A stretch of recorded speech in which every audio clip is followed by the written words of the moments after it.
अस्सलामु अलैकुम वरहमतुल्लाहि वबरकातुहू। मोहतरम भाइयों, बुज़ुर्गों, दोस्तों, कल के सबक में हमने आप लोगों को ये बताया था कि किस तरीक़े से मंगनी के बाद एक लड़की अपने मंगेतर के साथ वो फार्म हाउस घुमाने के लिए लेकर गया। वहीं पे लड़की से ज़बरदस्ती करने की कोशिश की, यहाँ तक कि उसकी जान लेने की भी उसने कोशिश की।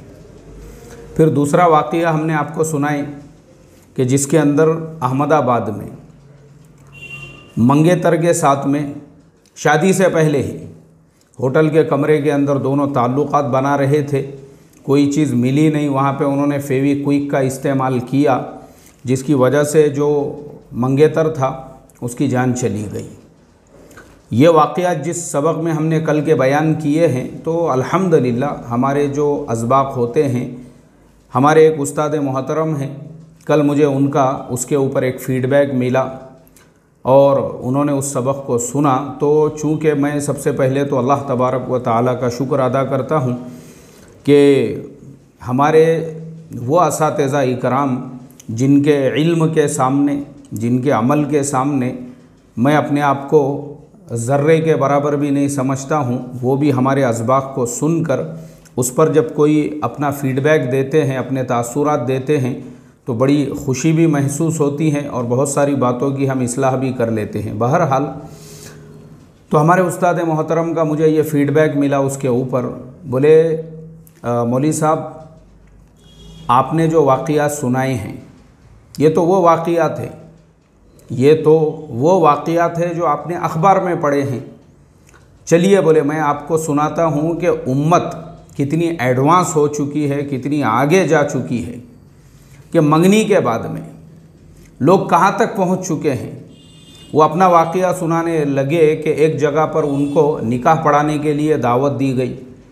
अब जो फैमिली थी, बड़ी फैमिली, बड़े लोग, बड़े पैसे वाले लोग, वैसे फैमिली का वो निकाह था, वैसे फैमिली का वो प्रोग्राम था। ये पहुँचे वहाँ पे निकाह पढ़ाने के लिए। अब जब ये गए वहाँ पे निकाह पढ़ाने के लिए, तो निकाह वगैरह इन्होंने पढ़ा दिए, निकाह हो गया, माशाल्लाह लड़के ने जो है कबूल कर लिया।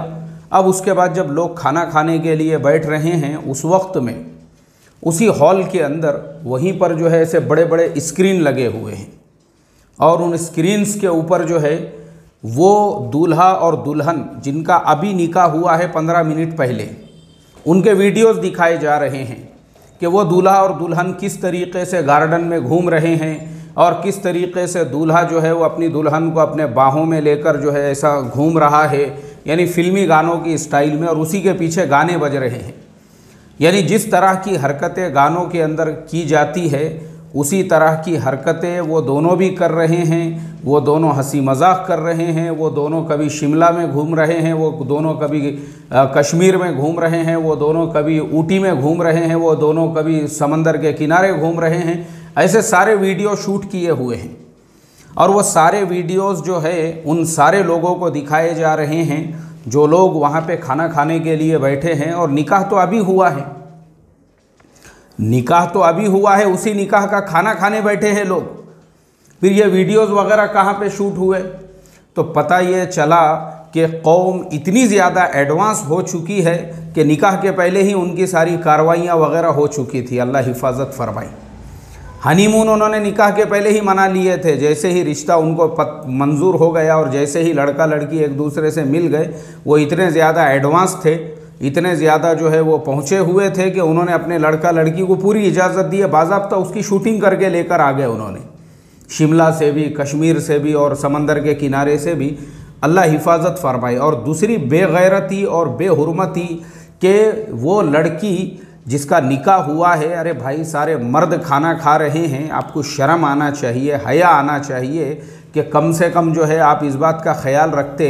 एक तो निकाह से पहले ही उनकी पूरी कार्रवाई मुकम्मल जो हो चुकी है, उसके वीडियोस पूरी दुनिया को दिखाए जा रहे हैं और उसी के साथ साथ वो लड़की भी पूरी दुनिया को दिखाई जा रही है। जबकि एक ज़माना वो हुआ करता था मुसलमानों के शादी ब्याह वगैरह के अंदर पर्दे का पूरा एहतमाम किया जाता था, इस बात का हत्तल इम्कान ख्याल रखा जाता था कि पूरा पर्दे का एहतमाम हो। लेकिन मसला हमारा ये है मोहतरम दोस्तों, जैसा कि मैंने इससे पहले भी बताया हूँ कि हमारे यहाँ पे नाम सिर्फ मुसलमानों के जैसे आ चुके हैं। नाम रफ़ीक, शफ़ीक, ऐसे नाम जो है ना हमारे, वो मुसलमानों के जैसे आ चुके हैं। लेकिन जो इस्लाम है, इस्लाम, मुझे आप बताइए कि क्या कोई मुसलमान जो गैरतमंद मुसलमान है वो ये पसंद करेगा कि उसकी बहन या उसकी बेटी जिसकी मंगनी हो चुकी है, वो मंगनी के बाद में उस लड़के के साथ में इस तरीके से आवारागर्दी करते हुए फिरे?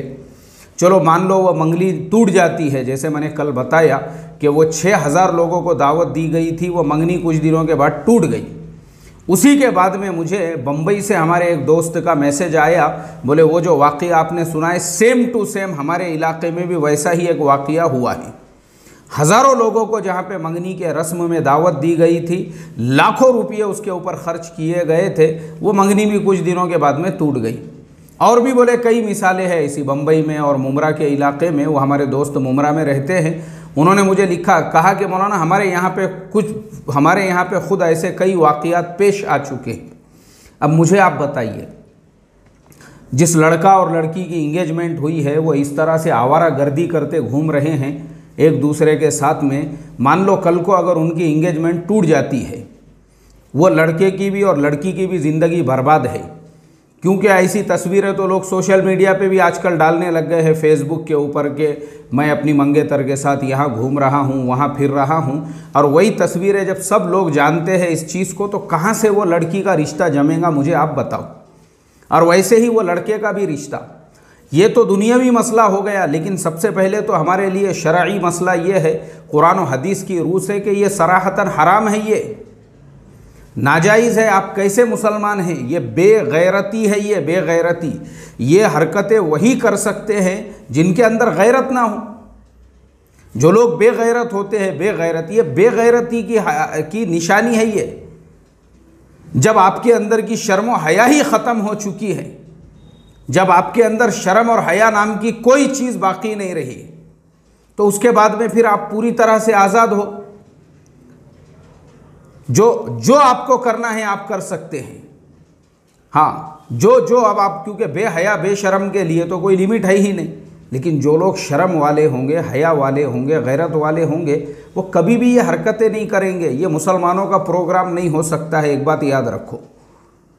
मुसलमान ऐसी हरकतें कर ही नहीं सकते हैं। लेकिन चूँकि आज के ज़माने के मुसलमानों का एक बहुत बड़ा प्रॉब्लम ये हो चुका है, अपने पैसों की नुमाइश, हम कितने बड़े पैसे वाले, हम कितने बड़े माल वाले, हम कितनी बड़ी दौलत वाले। अरे किसको बता रहे भाई तुम? अपने दौलत की नुमाइश, अपने पैसे की नुमाइश, अगर तुमको अल्लाह ताला ने नवाजा है तो तुम अपनी ज़ात को आराम पहुंचाओ ना। अच्छे से अच्छा मकान बनाओ, अच्छे से अच्छी गाड़ी इस्तेमाल करो, अच्छे से अच्छा खाओ पियो, अल्लाह के नेमतों की कदर करो, शुक्र करो। लेकिन ये हरकतें करना कि शादी के प्रोग्राम में बड़े बड़े स्क्रीन लगे हुए हैं और उसके ऊपर वो लड़का और लड़की जिनका अभी निकाह हुआ है, पूरी दुनिया को तमाशा दिखा रहे हो, तुम तमाशा बता रहे हो आप, वो उसको तमाशा ही बोलते हैं। क्योंकि ऐसी हरकतें जो है तमाशे वाले ही करते हैं। पहले जैसे तमाशे चलते थे, अमन तांबे पुणेकर, सरस्वती बाई कोल्हापुरकर, ऐसे जो तमाशे चलते थे ना, काड़ू बाड़ू, भिक्का भीमा, ऐसे तमाशों में बताते इस तरह से। ये तो सब तमाशे चालू है तुम्हारे, ये जो तुम खुद अपने घर के बहन बेटियों की इस तरह से नुमाइश कर रहे हो और तुमने उनको इजाज़त दे दी मंगनी से पहले। अल्लाह हिफाजत फरमाए मोहतरम दोस्तों, भारत के मुसलमानों पर ये जो अज़ाब आया हुआ है, ये जो सारे हालात हम देख रहे हैं, सारे हालात, इसकी एक सबसे बड़ी वजह और रीज़न यही है कि हम मुसलमान कहाँ हैं। कुरान में तो अल्लाह की मदद का वादा मोमिनीन के साथ में है, वला तहिनु वला तहज़नु अंतुमुल आलौना इन कुंतुम मोमिनीन। तो मुझे आप बताओ ना, क्या ये मोमिनीन की हरकतें हैं इस तरीक़े से? कल जो मैंने तीनों वाक़यात सुनाया, क्या ये मोमिनीन ऐसे होते हैं जो मंगनी और इंगेजमेंट के बाद में ही लड़का लड़की को पूरी आज़ादी दे देते हैं पहाड़ पे घूमने की और झाड़ पे घूमने की और फार्म हाउस पे घूमने की और होटलों के कमरे में जाके अय्याशी करने की और समंदर के किनारे जाने की और इस तरीके से उनके वीडियो बना के पूरी दुनिया को दिखाने की? क्या एक ईमान वाली कौम ऐसी होती है? मेरा सवाल है आपसे। हम नहीं है। अगर हम मोमिनीन की कैटेगरी में होते थे ना तो ये मसले नहीं आते थे, ये प्रॉब्लम्स नहीं होते थे, ये सारी चीज़ें नहीं होती थी। ये क्यों हो रही है? ये जो अज़ाब अल्लाह का आया हुआ है और जिस तरीक़े के हालात है, अल्लाह हमारे ऊपर रहम और हमारी हिफाजत फरमाए, वो सिर्फ़ इसीलिए है, इसीलिए है। इसलिए मेरी रिक्वेस्ट और दरख्वास्त है भाई, हम हमारे दूल्हा दुल्हन कोर्स में यही पढ़ाते हैं। सबसे पहले तो मैं ये कहूँगा कि अपने घर के हर फर्द जो है हमारा दूल्हा दुल्हन कोर्स ज्वाइन करे और सीखे उसके अंदर कि ईमान वालों के शादी ब्याह भी कैसे होते हैं और शादी ब्याह के बाद की ज़िंदगी भी कैसी होती है। इंशाल्लाह ऐसे मसले नहीं पैदा होंगे, वरना ऐसों में और कुत्ते और सूअरों में क्या फ़र्क है फिर? कुत्ते और सूअर, जैसे कुत्ते सूअर रोड रास्तों पे घूमते हैं उनमें, और ये स्क्रीन पे ऐसे बड़े बड़े वीडियोस दिखाने वालों में कोई फ़र्क नहीं है, क्योंकि ऐसी हरकतें तो कुत्ता कुत्ती करते हैं रोड रास्तों के ऊपर। अल्लाह हिफाजत फरमाए, अल्लाह हम तमाम को समझ अता फरमाए। और दौलत की ऐसी नुमाइश, ऐसी ये नुमाइश नहीं है बल्कि ये हराम नाजायज़ है। ये दिया है ना अल्लाह ने आपको, अच्छा खाओ अच्छा पियो। वही लड़का लड़की जिनका निकाह हुआ है उनको निकाह के बाद में आप पैसे दिया है ना अल्लाह ने, उनको आराम इत्मीनान सुकून के साथ में हज के लिए भेजो, उम्रे के लिए। और अगर आप उनको तफरीह के लिए किसी और जगह भी भेजते हैं, जैसे स्विट्ज़रलैंड भेजो उनको, अगर ज़्यादा पैसा है आपके पास, बिल्कुल हलाल है, बिल्कुल जायज़ है शरीयत के अंदर। लेकिन उनके निकाह के बाद उनकी अपनी ज़ात को आराम, राहत, सुकून पहुँचाने के लिए, ना कि ये निकाह से पहले ही जो है पूरा तमाशा करके दुनिया को तमाशा दिखाने के लिए। अल्लाह हिफाजत फरमाए, अल्लाह हिफाजत फरमाए। अस्सलामु अलैकुम व रहमतुल्लाहि व बरकातुहू।